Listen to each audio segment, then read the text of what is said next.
From the St. Louis Public Radio newsroom, this is The Gateway. It's Monday, May 20th. I'm Abby Larico. While the Missouri House spent its final week of session working on and passing legislation, the Missouri Senate spent that same week in a record-breaking filibuster that later dissolved into dysfunction. The Senate did not pass a single piece of legislation in the last week. St. Louis Public Radio's Sarah Kellogg breaks down the end of the 2024 Missouri legislative session. That's coming up on The Gateway. Leaders in St. Louis are moving to address two of the region's most prominent vacant buildings downtown. The Railway Exchange Building and Millennium Hotel site have sat empty for years. Now, Mayor Tashara Jones has asked the leaders of the St. Louis Development Corporation and Greater St. Louis, Inc. to come up with a plan for them. SLDC President and CEO Neil Richardson says it's about identifying the best uses for those buildings. Is it hotel? Is it residential? Adding some retail components. What type of retail? Those are the specific details that we would like to come out of this next 120 days with the plan that we can deliver. Richardson says he's talking with current building owners about what their plans are. He says eminent domain is on the table if they don't see enough progress on the buildings. The St. Charles City County Library Board is considering a plan to cut staff and close locations. The board held a special meeting Friday evening to learn more about the financial health of the library system, which CEO Jason Kuhl says isn't sustainable looking into 2025 and beyond. The district is made up of 11 branch locations, but Kuhl says cardholders are increasingly turning to the library for its digital titles and programs. Those are much more expensive to maintain than physical books. The focus has always been on handling, housing, physical materials. That's why we have the number of buildings we have. That's why they're laid out the way they are. That's why we have job descriptions and the staffing that we have focused on moving materials around. And we're seeing a trend, a very clear trend, that is changing. The board was presented with a plan to close the Maclay, Deer Run, and Kisker Road branches this summer and lay off 39 employees. The plan also includes a workforce restructuring, salary increases, and investing in updates to some of the bigger and more frequented library locations. Board members declined to take a vote on the plan Friday, instead opening a 30-day public comment period to seek community feedback. Credit monitoring agencies wouldn't have access to some medical debt information under a bill Illinois lawmakers just approved. Alex Stegman reports. Democratic State Representative Maurice West of Rockford carried the measure. It would not allow past due medical debt to be reported to agencies like Experian or TransUnion unless it was put on a credit card that's also used for non-healthcare purchases. West says medical care in the United States is really expensive. Medical debt is not predictive of someone's credit worthiness. People should not be kept from earning a living or having a place to live just because they got sick in a society where healthcare remains unaffordable for many. The measure passed both the House and Senate unanimously and now heads to Governor J.B. Pritzker for his approval. I'm Alex Stegman. A research program aimed at helping farmers make use of NASA satellite data is now in its second year.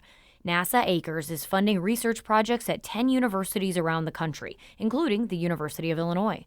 Tom Wagner with NASA Earth Action, which includes NASA Acres, says they'll be developing new ways to use satellite data about land, water, and weather to make decisions in farming and agribusiness. When you get something like Acres going, you get a group of people focused on a problem. And I think over the next 5 years plus, we're going to see some real changes for agriculture in terms of what we can do with data from space. NASA Acres officials say projects include forecasting crop yields and tracking the impact of regenerative ag methods such as no-till and cover crops. University of Illinois research will monitor nitrogen levels in crops, allowing for adjustments in fertilizer use. The International Institute is teaming up with Music at the Intersection Festival for an ongoing concert series showcasing performers from around the world who've relocated to St. Louis. St. Louis Public Radio's Jeremy Goodwin reports. The free series includes performances by Ghanaian drummer Paco, dancer Nori, and DJs spinning Afro-Latin tunes and sounds from South Asia. The International Institute booked the artists. The Krensberg Arts Foundation, producer of Music at the Intersection, is providing the venues, Sophie's Artist Lounge and The Dark Room. Krensberg Director of Artist Residency Larry Morris says the shows shine a light on the global roots of St. Louis music. We want to make sure that we're highlighting not only the St. Louis musical legacy, but also have a discussion and talk about how international influences are starting to come into our city when it comes to music, culture, and everything, and lift that up as well. A June 9th show will feature reggae and Afrobeats. I'm Jeremy Goodwin, St. Louis Public Radio.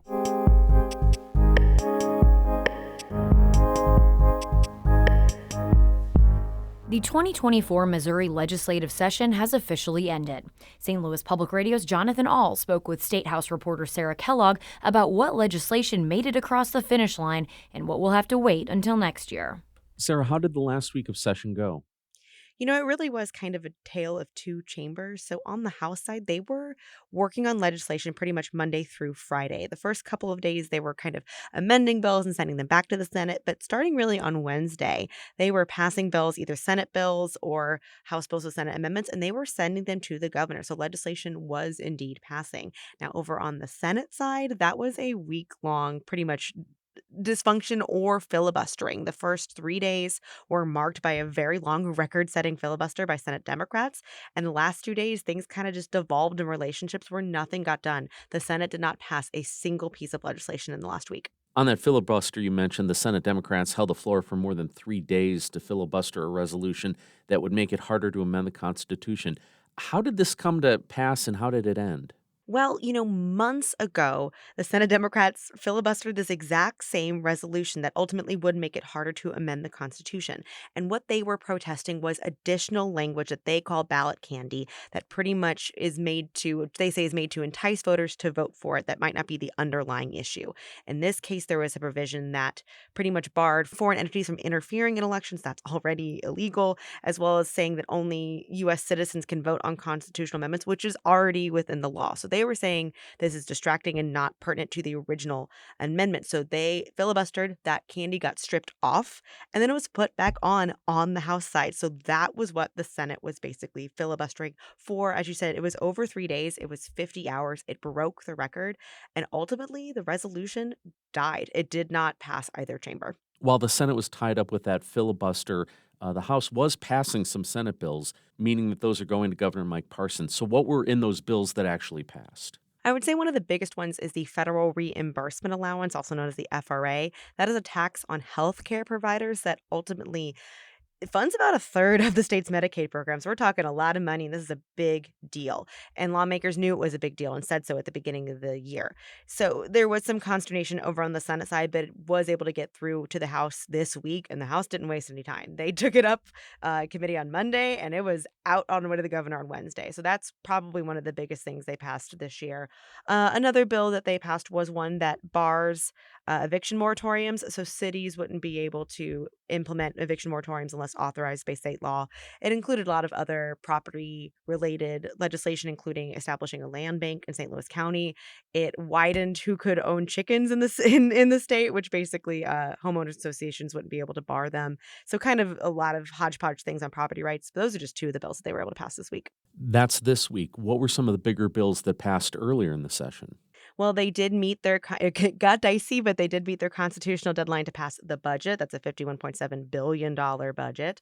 Another one was a very big, expansive education bill that included pay raises for teachers. It included charter schools in Boone County. It also refocuses or changes how the foundation formula funds education, which include normally right now it's just attendance. It would include enrollment eventually. So that was huge. That one I think was a really big win for Republicans. I know Senate President Caleb Rowden said that was a big priority for him. So I think that was a huge accomplishment for Republicans. And there was some stuff Democrats liked in there too, like the teacher pay raises. But I'd say that was definitely one of the biggest bills passed this year. St. Louis Public Radio State House reporter Sarah Kellogg, thank you. Thank you so much. Sarah was speaking there with editor Jonathan Ahl. And you can follow more coverage of the Missouri legislative session at stlpr.org. The Gateway is a production of St. Louis Public Radio, a listener-supported service of the University of Missouri St. Louis. Music by Ryan McNeely of Adult Fur. I'm Abby Larico, and from the St. Louis Public Radio newsroom, this has been The Gateway.